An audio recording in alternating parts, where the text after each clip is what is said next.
恋愛に踏み切れたターニングポイントみたいな、まなみさんいかがでしょうか？闘病している時は、結婚していて、旦那さんがいたんですよね。で、その後、お別れして、彼氏ができるまでの間って結構長いこと空いちゃったんです。1年くらい。結構じゃ、まあね、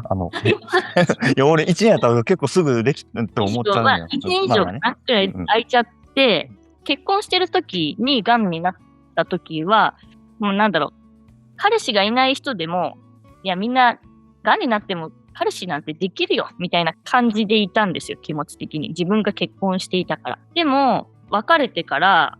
自分がこう一人になった時に、やっとみんなの気持ちが分かったと思って、これはやっぱり子宮がないことだけですごい不安になるというか、あと癌って、将来どうなるか分かんないからっていうのってすごい不安になってて、ちょっとやっぱりこう自分に自信がなくなっちゃってた時期がすごくあるんですね。今もその自信あるっていうわけじゃないんですけど。いや、もう自信あるようにしか見えない。だけど、はい。本当に自信なくて、で、その時に別に何かしなきゃとか思わなかったんですけど、時が解決してくれたのか、自分がちょっと前向きになれたのかはわかんないけど、今の彼氏じゃなくてもなんか遊ぶ人とかがたまにいたりとかして、あんまり気にしすぎないようにしようって思った時に、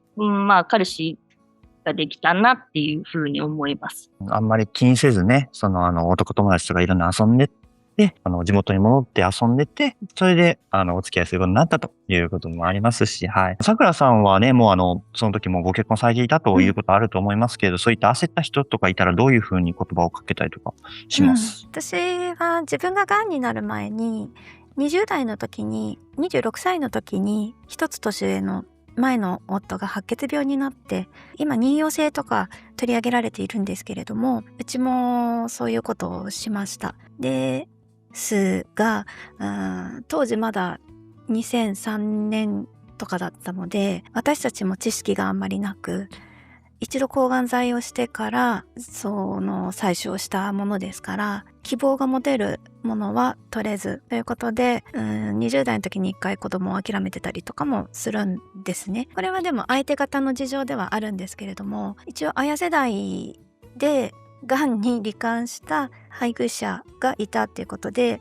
なんとなくそういうなんていうのかな、若い方ががんになった後の気持ちっていうのは分かりはしないかもしれないけれど、分かるような気はしてるんですね。自信が持てなくなるっていうのもすごくあるだろうし、例えばそうですね、今私たちは婦人科がんなので、どうしてもちょっと妊用性の問題が結構大きく考えちゃうんですけれども、そうじゃなくてもいろんながん種があるわけなんですけれども、がんというだけでやっぱりちょっと恋愛結婚に対して前向きになれないっていう気持ちはものすごくわかるんですよね。ただこれはもうね、私が今45歳になっちゃってるので、若い方が見ててどう思われるかはちょっとわからないんですけれども、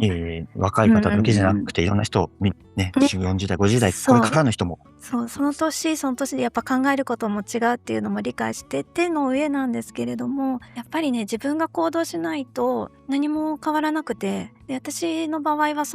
自分が癌になった時もそうなんですけれども、それよりも配偶者が癌になってそういうことが望めなくなったりとかって言った時にすごい絶望感、もう終わったって本当に人生終わったって思ったんですよね。みんなと同じ人生を歩めないみたいな、周りはみんな結婚出産ラッシュで結婚式も出たりとか、コロナ禍じゃないのでおめでとうって言いながらすごい悲しいみたいなのも経験しましたが、ずっとそれを引きずってるとものすごいなんかつまんない人生で、ただその殻を破るのってすごい大変かもしれないんですけれども、一旦そこを乗り越えるっていうと、じゃあ乗り越えられなかったらみたいな感じになるんですけど、一旦そこを離れて自分が一人の人間だと思って生きていければ、なんていうのかな、自分を卑下しないでほしいっていうところがあります。私も再婚もできないと思ってました。死別みたいなものがなんか暗いものが乗っかっちゃってて、パニック障害もあったので、病気を持って次再婚はもう無理だろうなって思ってました。30も後半になって年齢的にも自信もなくて、でも動き出したら再婚できましたので、なので動かなきゃなとにかくっていうところをすごく強く感じてます。ぜひ一歩でもちょっとずつでも動いてくださいということですね。ゲストのお二人からメッセージをいただきたいと思います。今日はありがとうございました。そうですね。私もいろいろと経験をしてきて今があるので、明るい性格だねと、ポジティブだねと言われることが結構あるんですけど、そうじゃない時もあるし、当時は本当に大変だったっていうのもあるんですが、元気になりましたので、皆さんも辛い時あると思いますが、その感情も大事なので、乗り越えていきましょう。そして、性のことに関して今日は、触れたので、宣伝というか、私も YouTube でもうちょっと詳しく話している動画とかもあるので、それだけでもいいので、もしよかったら見てもらえれば参考になると思います。はい。今日はありがとうございました。皆様今日はありがとうございました。恋愛結婚というテーマで読んでいただいて、もう私アラフィフなので大丈夫かななんて思いながら